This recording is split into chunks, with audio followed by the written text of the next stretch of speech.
Good morning, student. Class 6th Geography portion. Major domains of the Earth. In previous lecture, we will discuss about all continents, all 4 continents of the world, lithosphere, continents definition, Asia continents, Africa continents, North America continents. And today we will start South America continents. South America, it is the 4th largest continent area-wise and 5th in population. It lies in the western part of the southern hemisphere. South America की बात करें तो ये 4th largest continent है area wise और population wise population wise ये 5th पे है और एरिया वाइज ये 4th लार्जेस्ट कॉन्टिनेंट है. It lies in the western part of the southern hemisphere. ये सदर्न हेमिस्फीयर के वेस्टर्न पार्ट पे लोकेट है. It is surrounded by north America and the north. ये नॉर्थ अमेरिका के surround पर है. Pacific ocean on the west and Atlantic ocean on the east. इसके west में पैसिफिक ओशन है और ईस्ट में अटलांटिक ओशन है.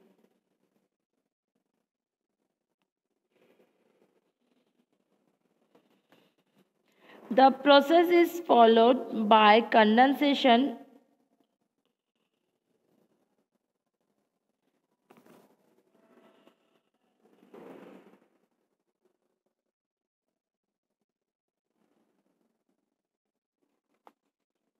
Page number 175. The equator passes from the northernmost part of this continent. तो इस कॉन्टिनेंट के इक्वेटर जो है, नॉर्दर्न मोस्ट पार्ट से इक्वेटर जो है इस कॉन्टिनेंट को पास करता है. It is the home to the world highest waterfall. South America को वर्ल्ड के हाईएस्ट वाटरफॉल का होम कहा जाता है. यानी इट मीन्स कि वर्ल्ड के हाईएस्ट वाटरफॉल्स जो है हमें यहाँ देखने मिलते हैं. जैसे for example Angels Falls in Venezuela and the world largest river. सबको पता है, बताओ. Yes, Amazon river in the South America continent. एक तो हाईएस्ट वाटरफॉल है, क्या है? Angels Falls in Venezuela. Venezuela में एंजल्स फॉल्स है, ठीक है. और जो लार्जेस्ट रिवर है Amazon, we see in this South America continent.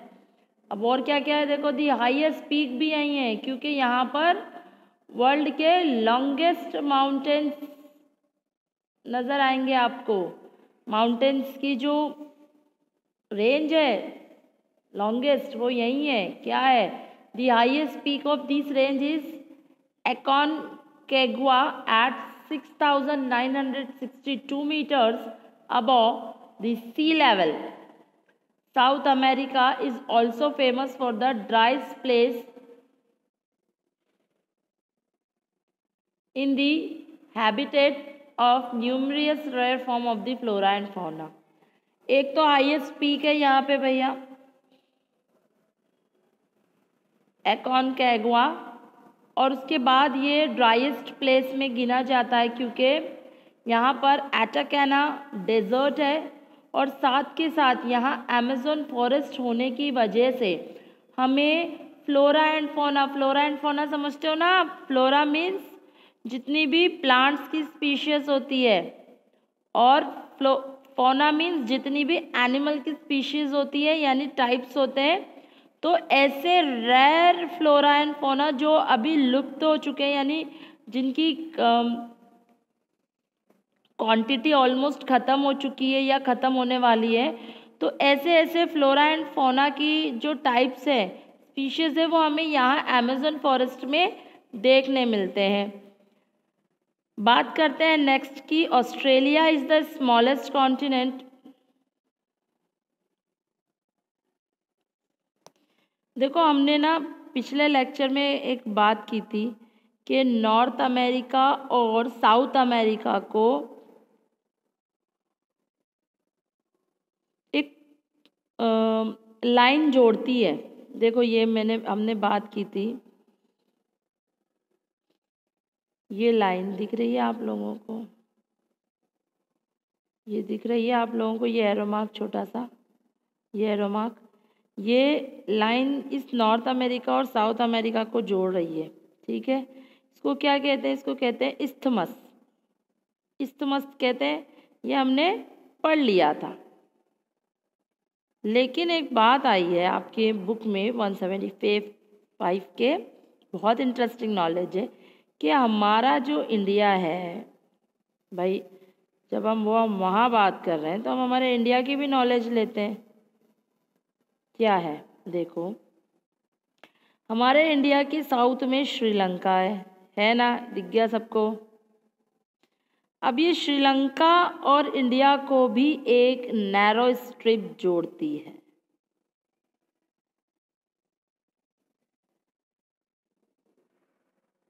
जिसको स्ट्रेट कहते हैं। Straight is a narrow passage of water connecting two large water bodies like sea and ocean. Straight उसे भी कहा जाता है जो दो लार्ज वाटर बॉडीज सी या ओशंस को जोड़ती है आपस में, या कनेक्ट करती है, या किसी लार्ज वाटर बॉडीज के बीच का कनेक्शन होती है, उसे हम स्ट्रेट भी कहते हैं। ओके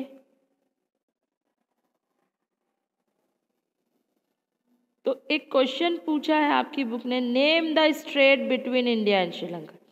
यानी ये देखो जो लार्ज वाटर बॉडीज़ है, यहाँ अरेबियन सी है, बे ऑफ बंगाल है, नीचे इंडियन ओशन है, तो इनको जो जोड़ रही है, यानी ये इंडिया को और ये श्रीलंका को के बीच में एक नैरो स्ट्रिप है। ये देखो इधर है, ये एरो मार्क आपको जो बता रहा है ना, तो इस स्ट्रेट को क्या कहते हैं?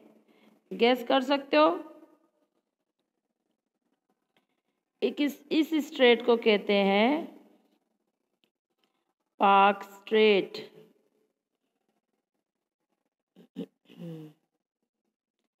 पार्क स्ट्रेट, ठीक है। साउथ अमेरिका और नॉर्थ अमेरिका को जोड़ने वाला इस्थमस, और हमारे इंडिया और श्रीलंका को जोड़ने वाला पार्क स्ट्रेट। ठीक है, अपने पॉइंट पे आते हैं।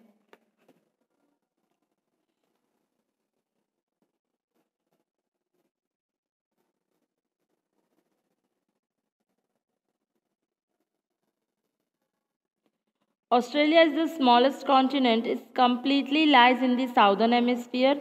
ये साउदर्न हेमिस्फीयर में आता है। The Tropic of Capricorn passes midway of the continent, इस कॉन्टिनेंट के मिड से जो है ट्रॉपिक ऑफ कैप्रिकॉर्न की जो लैटिट्यूड है वो पास होती है। It's surrounded on all side by ocean and sea. यानी ये ऐसा कॉन्टिनेंट है ऑस्ट्रेलिया जिसके चारों तरफ ओशन और सी ही है। जैसे Indian ocean in the west में इसके इंडियन ओशन है, एंड पैसिफिक ओशन इसके नॉर्थ में है और ईस्ट पार्ट में है। Therefore it's also known as island continent. इसलिए इसे कौन सा कॉन्टिनेंट कहा जाता है? इसे आइलैंड कॉन्टिनेंट कहा जाता है। The unique animal kangaroo is found here. तो एक यूनिक एनिमल है ना कंगारू, तो वो कहाँ देखे जाते हैं? वो ऑस्ट्रेलिया में देखे जाते हैं। बात है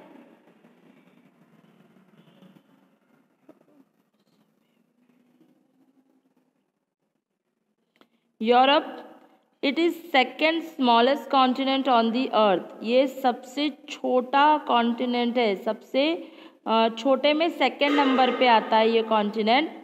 इट लाइज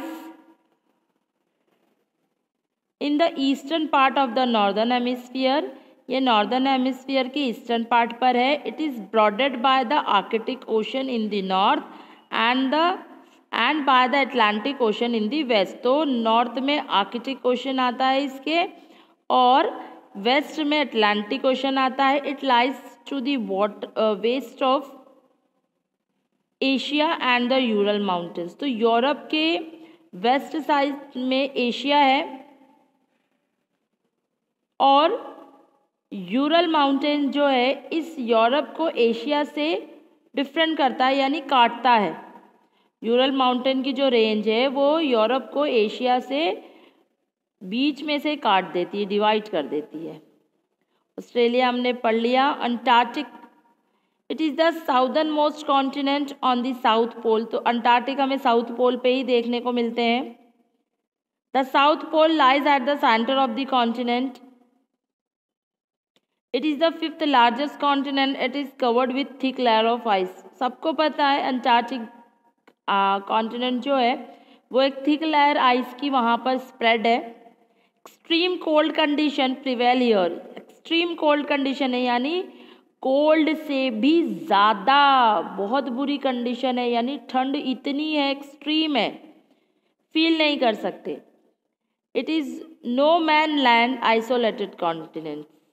यहाँ इस कॉन्टिनेंट को नो मैन लैंड भी कहते हैं, यानी यहाँ कोई नहीं रहता, क्योंकि यहाँ का जो एनवायरनमेंट है वो एक्सट्रीम कोल्ड है।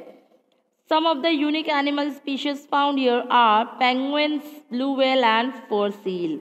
कुछ यूनिक एनिमल्स यहाँ पाए जाते हैं जो यहाँ की एनवायरनमेंट की कंडीशन को प्रेफर करते हो, जो उस एनवायरनमेंट की कंडीशन में रह सकते हैं, इस एक्सट्रीम कोल्ड में रह सकते हैं। वो क्या है? वो पेंगुइन है।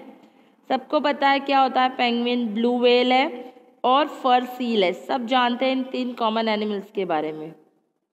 मतलब कॉमन ऐसा नहीं कि सब जगह पाए जाते, कॉमन इसलिए कि we will know about this. For the purpose of exploration, many countries including India have established their base camp here. India's camp are named Dakshin, Gangotri and Maitri. देखो यहाँ इस जगह में देखो हर जगह कहीं ना कहीं हम सर्च करते हैं, हमारी साइंस हर जगह पहुँच जाती है। तो काफ़ी एक्सप्लोरेशन के लिए, काफ़ी सर्चिंग के लिए अलग अलग कंट्रीज़ ने different countries setup their camps. Camps क्या होते हैं? अपने अपने बेस कैंप बनाए जाते हैं, वहाँ पे उसके एनवायरनमेंट के अकॉर्डिंग ऐसा कैंप स्टैब्लिश किया जाता है कि उस इतनी एक्सट्रीम कोल्ड में भी वहाँ रह जा सके। तो इंडिया ने भी अपने वहाँ कैंप्स बनाए हैं जिसका नाम है दक्षिण, गंगोत्री एंड मैत्री।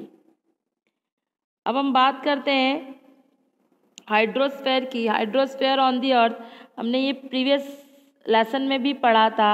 अर्थ ब्लू प्लैनेट है, यूनिक प्लैनेट है। Why they called blue planet and why they called unique planet?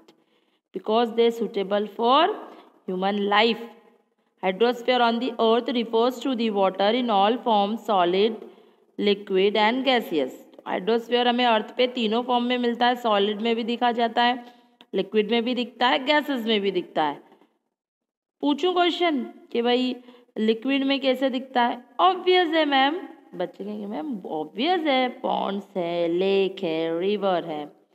चलो बताओ आइस फॉर्म में कैसे दिखता होगा? हाँ, ग्लेशियर के रूप में। And gaseous form cloud form में। Simple. It comprise underground water, river, lake, ocean, ice caps and glaciers. Obvious है, यानी अर्थ पे इतने टाइप्स में हमें वाटर मिलता है। 71% of the earth surface is covered with water and the rest 29% is land. अभी पढ़ा था जब स्टार्ट किया था लेसन, तभी पढ़ा था कि 71% तो वाटर है और बाकी का 29% ही लैंड है। तो हम अब उस 71% की बात करते हैं। That is why the earth appear blue and is called the blue planet.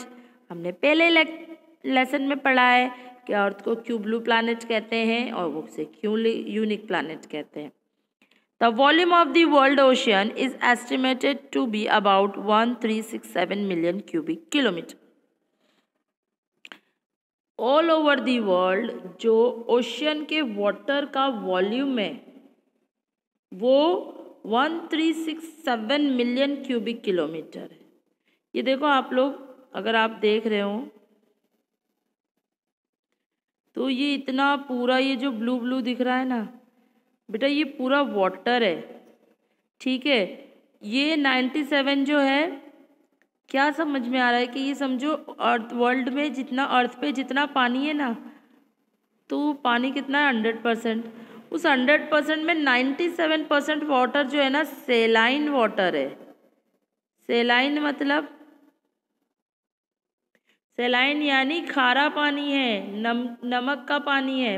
Water जो है बिल्कुल नमकीला है, नमक वाला है, पी नहीं सकते, यूज़ नहीं कर सकते हम उसको, क्योंकि वो खारा है, सॉल्टी वाटर है। उस सॉल्टी वाटर को हम सेलाइन वाटर कहते हैं, अंडरस्टैंड। तो उस 100% वाटर जो हमारी अर्थ पे, हम कहते हैं ना हमारे अर्थ पे 71% वाटर है, 71% वाटर है, तो उस 71% वाटर का, यानी मान लेते हैं हम कि वो 100% वाटर का 97% तो सेलाइन वाटर है। बचा कितना? 3% बचा ना, 100 में से 3% बचा। अब उस 3 में से भी जो 2% वाटर है वो आइस फॉर्म में है। इस 3 में से भी 2 जो है आइस में है। बचा कितना? 1%। 1% फ्रेश वाटर है। समझ में आया? यानी पूरी वर्ल्ड की पॉपुलेशन जो वाटर यूज़ करती है, जितना भी वाटर अर्थ पे है, उस वाटर का सिर्फ 1% वाटर जो है फ्रेश वाटर में है, जिसे हम यूज़ करते हैं।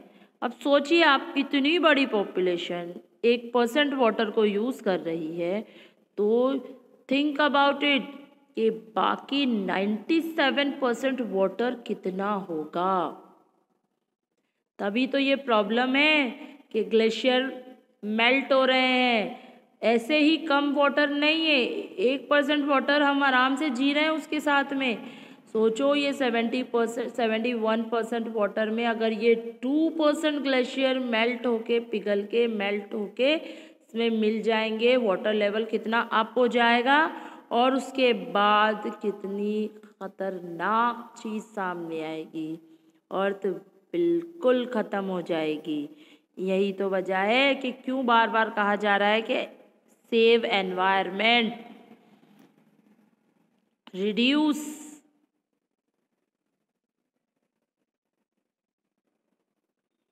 क्या कहा जा रहा है? क्या है रिड्यूस? क्या करना है रिड्यूस? ये pollution, reduce pollution, noise pollution, water pollution reduce करो, आप एयर पोल्यूशन रिड्यूस करो, यानी कम करो, नहीं तो हमारी लाइफ को बहुत खतरा है। It account about 97% of water on the surface and the rest 3% is fresh water which is present in the ice caps. ये पढ़ लिया हमने अभी अभी। The lowermost limit of ice on the mountain top is called snow line. This snow line keep on shifting up and down according to the season. देखो बाकी जो ice है, जो माउंटेन टॉप्स पे जो हम ग्लेशियर जिनको कहते हैं, उसे स्नो लाइन भी कहा जाता है। और ये snow line according to that temperature, वहाँ के टेम्परेचर के अकॉर्डिंग या तो मेल्ट हो जाती है, शिफ्टिंग हो जाती है इसकी। जैसे मान लो थोड़ा सा टेम्परेचर इंक्रीज़ हो गया तो ग्लेशियर धीरे धीरे पिघलने लगते हैं, मेल्ट होने लगते हैं, मेल्ट होकर नीचे की तरफ डाउन जाते हैं। फिर जहाँ पर वो जाते हैं और जब टेम्परेचर बिल्कुल लो होने लगता है, ठंड आने लगती है, तो वो जहाँ पर है वो वहीं पर जम जाते हैं। तो ग्लेशियर्स का, आइस स्नो लाइन का टेम्परेचर के अकॉर्डिंग अप एंड डाउन करना कॉमन सिस्टम है। और ये जो आपका ये जो बताई गई है आपको, ये बताया गया है कि किस तरह वाटर जो है डायरेक्ट वाटर जो है लिक्विड में चेंज हो जाता है, सॉरी लिक्विड वाटर हीट में चेंज हो जाता है, यानी वेपर्स में जो हम देखते हैं ये गैस में, स्ट्रीम में। और किस तरह वाटर जो है सॉलिड भी बन जाता है और इस तरह से रिलीज़ होती है कैलोरीज। कैलोरीज वो कैलोरीज नहीं होती, कैलोरीज एक एनर्जी पॉइंट होता है।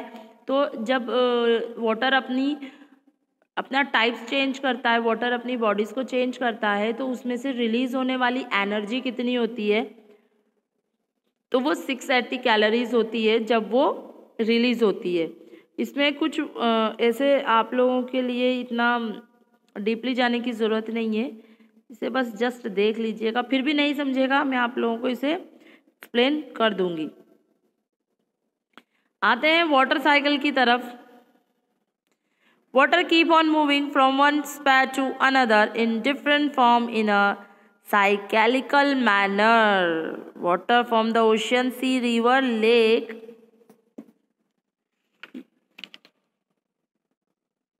using heat energy of the sun evaporates and become water vapor.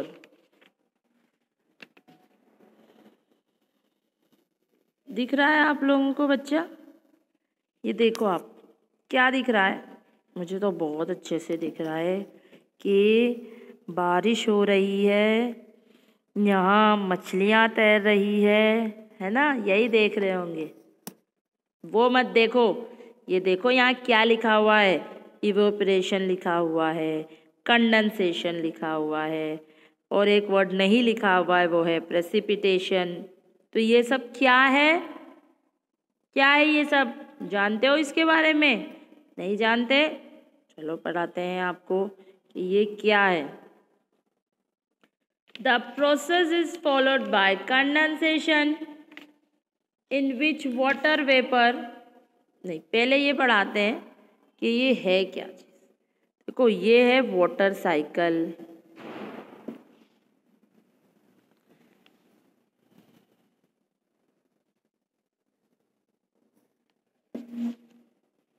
ये है वाटर साइकिल। अच्छा, वाटर साइकिल ये नहीं कि वाटर में साइकिल चला रहे हैं। वाटर साइकिल का मतलब सिंपल मीन्स बताते हैं कि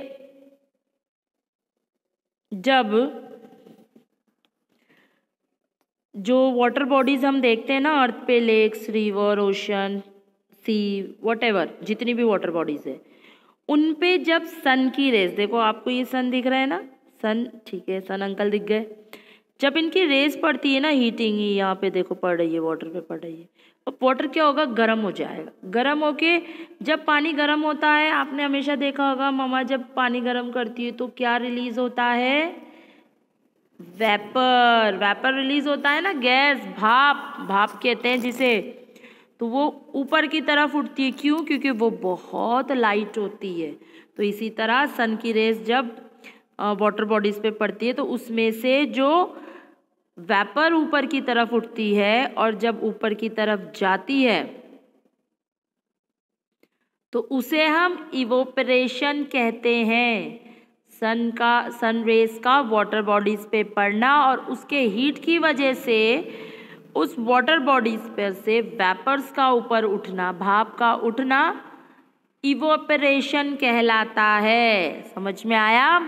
अब आगे की क्या बात है? अब ये evaporation, this process is followed by condensation in which water vapor cools down and change into minute water particles. छोड़ो इस पैराग्राफ को, हम हमारी लोकल लैंग्वेज में समझते हैं। अब ये वाटर वेपर ऊपर की तरफ उठ रहे हैं, उठ रहे हैं, उठ रहे हैं, उठ रहे हैं, उठ रहे हैं, उठ रहे हैं।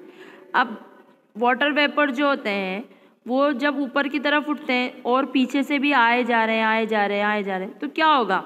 ये ग्रुप बना लेंगे। तो ये जब ग्रुप बनाते हैं इस तरह से, तो we saw a cloud form. ये सारे वाटर वेपर्स मिल जाते हैं और मिलके एक क्लाउड बनाते हैं। ओके, अब ये क्लाउड जो है, क्योंकि वाटर वेपर बहुत लाइट होते हैं और उस टाइम वो बहुत गर्म होते हैं, तो गर्म चीज़ हमेशा हल्की होती है, तो ये लाइट होते हैं, तो they move to one point to another point. अब ये एक जगह से दूसरी जगह मूव करते रहते हैं। जब ये मूव करते रहते हैं और लाइट होते हैं तो ये ऊपर की तरफ जाते रहते हैं, ऊपर की तरफ जाते रहते हैं, जाते रहते हैं। अब जब ये ठंडे हो जाते हैं, क्योंकि ऑब्वियस है ना, कोई भी गर्म चीज़ हमेशा ठंडी होती है, जब ये कूल डाउन हो जाते हैं, ठंडे हो जाते हैं, तो एयर जो है, जब तक ये लाइट होते हैं एयर इन्हें होल्ड करके रखती है। जब ये ठंडे हो जाते हैं और ठंडे होने के बाद ये बहुत हैवी हो जाते हैं, ये अपनी एनर्जी को रिलीज कर देते हैं। तो एयर जो है, इनकी जो वेट है वो नहीं झेल पाती, नहीं संभाल पाती। तो ये क्लाउड जब मूव करते हैं आगे की तरफ और जब ये कूल डाउन हो जाते हैं, एयर जो है इनकी जब ये कूल डाउन हो जाते हैं तो ये अपने आप को चेंज कर लेते हैं छोटी छोटी ड्रॉपलेट्स में। देखो ये ड्रॉपलेट्स दिख रही है ना, बारिश की बूंदे, ये वाटर वेपर क्लाउड में चेंज होते हैं और फिर ये ठंडे होने के बाद ये क्लाउड्स जो हैं अपने आप को, क्योंकि इन्हें एयर होल्ड नहीं कर पाती, तो ये क्लाउड्स जो हैं किस फॉर्म में आ जाते हैं, ये क्लाउड्स फिर से वाटर फॉर्म में आ जाते हैं। और डायरेक्ट वाटर नहीं आता, ड्रॉपलेट्स की शक्ल में आती है, बूंदों की शक्ल में चेंज हो जाते हैं, या फिर स्नो की फॉर्म में आ जाते हैं। आपने स्नोफॉल भी देखी होगी ना, बर्फबारी जिसे कहते हैं, बर्फ़ की जो बारिश होती है, ठीक है। तो आजकल बहुत कश्मीर, मनाली साइड पे, हिमालय साइड पे आपको वही स्नोफॉल देखने मिलेगी। काफ़ी लोग टूरिस्ट बनकर गए हुए हैं। तो ये क्लाउड जब अपना फॉर्म चेंज करते हैं तो हम उस चेंजिंग फॉर्म को कंडेंसेशन कहते हैं। हीट से, वाटर से वेपर बनना इवोपरेशन, और वो इवोपरेशन ऊपर जाके क्लाउड बन जाते हैं। उस क्लाउड का चेंजिंग फॉर्म होता है ड्रॉपलेट्स की शक्ल में, और वो ड्रॉपलेट्स क्लाउड का अपने फॉर्म को चेंज करना कंडेंसेशन कहलाता है, ठीक है। क्लाउड ने ड्रॉपलेट्स की शक्ल ले ली। अब इन ड्रॉपलेट्स को, ये इतने बल्की हो गए हैं, इतने हैवी हो गए हैं कि अब इनको जो एयर है वो होल्ड ही नहीं कर पा रही भाई ऊपर की तरफ स्काई में। तो क्या होगा, अब जब इन्हें होल्ड नहीं कर पा रहे, हमारे हाथ में भी कोई भारी बोझ दे दो, हम थोड़ी देर उठाएंगे उठाएंगे उठाएंगे, जब नहीं होगा हम नीचे छोड़ देंगे, भाई नहीं हो रहा, छोड़ दिया, रख दिया, नीचे रख देते हैं, फेंक देते हैं। आप लोग तो फेंक ही देते हो, पता है मुझे। तो यही सेम है कि एयर भी जो है जब होल्ड नहीं कर पाती तो इनको रिलीज कर देती है, यानी छोड़ देती है। तो जैसे ही एयर इनको होल्ड नहीं कर पाती तो ये ड्रॉपलेट्स जो हैं, ये बारिश की बूंदें वापस अर्थ पर आ जाती हैं, और जब ये अर्थ पर आती हैं तो हम उसको कहते हैं प्रेसिपिटेशन। अंडरस्टैंड? अब ये तीनों चीज़, इवोपरेशन, देन कंडेंसेशन, कंडेंसेशन के बाद प्रेसिपिटेशन, हमारा वाटर साइकिल कहलाता है। और इसे वाटर साइकिल क्यों कहा जाता है? क्योंकि वाटर जो है ऊपर जा रहा है, ऊपर से फिर से ना बारिश की शक्ल में नीचे आ रहा है, यानी अर्थ से जा रहा है, अर्थ पे ही आ रहा है, तो एक साइकिल हो गई ना ये, इसीलिए इसे वाटर साइकिल कहते हैं। तो आज के लिए बस इतना ही। Thank you.